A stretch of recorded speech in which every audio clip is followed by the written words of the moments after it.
If picking out homeschool curriculum seems confusing, you're not alone. Hey girlie, my name is Wendy and I am a homeschooling mom of 5. And I've been doing this for over 10 years now. And how we have chosen curriculum and why we have chosen curriculum has changed along the way. And so I wanted to share some nuggets that we've picked up with you. But first, some tea because it's 5 o'clock in the morning right now. You guys are the first ones that I'm talking to. So it's not just about what we learn or how we learn it, it's about why we choose it. Every choice shows something special about our family. We think about what's important to us and what we want for our children. So let me break it down for you. Imagine you're wearing a special pair of glasses. These glasses are not just ordinary glasses. They help you see the world by your beliefs and values. It's like having a personal compass that helps you choose curriculum within your home. Our glasses have lenses tinted in our faith. As we encounter new ideas and people, our glasses change, and the vision from these glasses become clearer and clearer with each family's input. So how does this translate to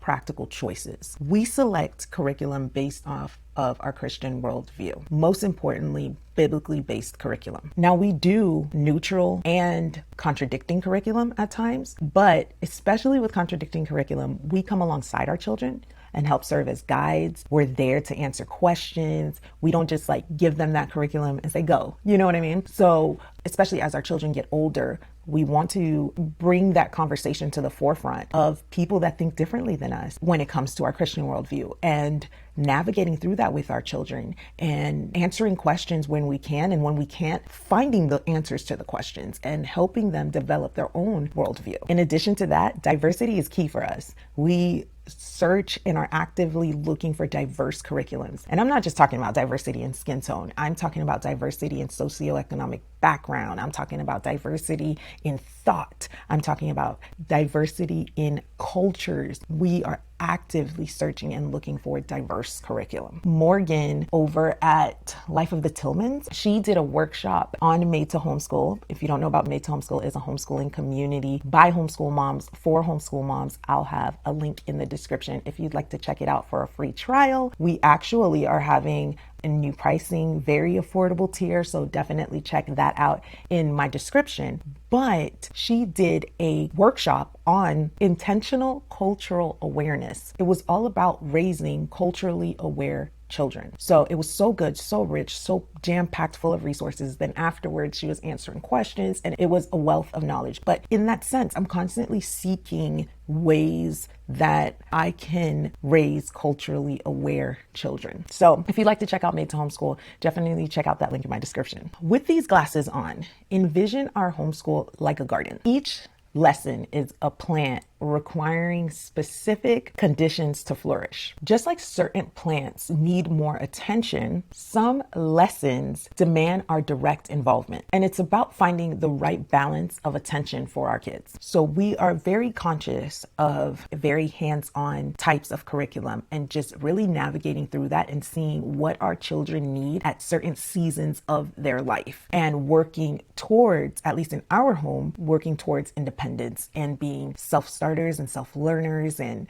having a love of learning and things like that. So we tend to look at how much involvement, parental involvement, is required with each curriculum. And just like flowers are beautiful and bring joy and value, we in the same way choose curriculum that bring value and enjoyment to our home and meaning to our learning. So we try not to work just to work, but do things that, at least for us, are valuable and are things that we prioritize. And with them glasses on, it is very important to consider your family's current season. So just like a gardener, who certain things don't grow during certain times of the year. You know, I think watermelon's a winter fruit, summer fruit, but I think you planted it. I don't know. Okay. I'm not a gardener, but just like certain fruits and vegetables don't grow during certain times of the year, there are certain seasons in life, whether you have a toddler, whether you're pregnant, whether you have a sick family member, there are certain times of the year, certain seasons in your life in which you've got to adapt and be flexible and work certain ways. And so we very much take into account the season that we are in when we are selecting curriculum. So when I was pregnant with my 5th, I wasn't selecting all the bells and whistles and all the things because I was going to have a newborn, where is going to be the time. And so I just focused on the basics during that season. So it's very important to keep the season that you are in mind, and not the season that you want to be in, but the one that you are actually in. Some of the things that we really do value in our home is rigor. We are very much family that thrives off of the challenge of rigor. Now, not all of the kiddos are built the same, but we tend to lean more towards curriculum that is very structured and rich and deep in its teaching. At the same time, I am a homeschooling mom of 5, so the curriculum has to be flexible. I have to be able to navigate through 5 children, including one of them being 1 year old, while I am teaching the others. And so finding that balance of what's going to cause us more stress versus what's going to align more with where we stand when it comes to education. And then we love to nurture our kiddos' interests. So at one point we had a child, well, honestly, she still is, but we have a child who's really interested in baking. And so we got the cookbooks and we did the YouTube lessons. We got her involved in a co-op where I'm teaching baking, and we are fostering that love of baking. Or my son, he loves writing. He wants to be a writer and loves good literature. And so we sought out Redefining School for him and really got him a solid writing program. So these are the type of things that we are students of our children, and we study them and see where they're leaning, what they're interested in. Even my toddler, he's 6 now, but when he was a toddler, he was interested in building and cars and trucks. And so I went and I did his busy bins. They had cars and trucks and things like that. So just really nurturing the interests of our children is also something that we take into consideration when we're selecting curriculum for our kiddos. But I would say the ultimate thing, the biggest thing, is choosing curriculum that align with our Christian worldview. And if you'd like to find out why, check out this video right here.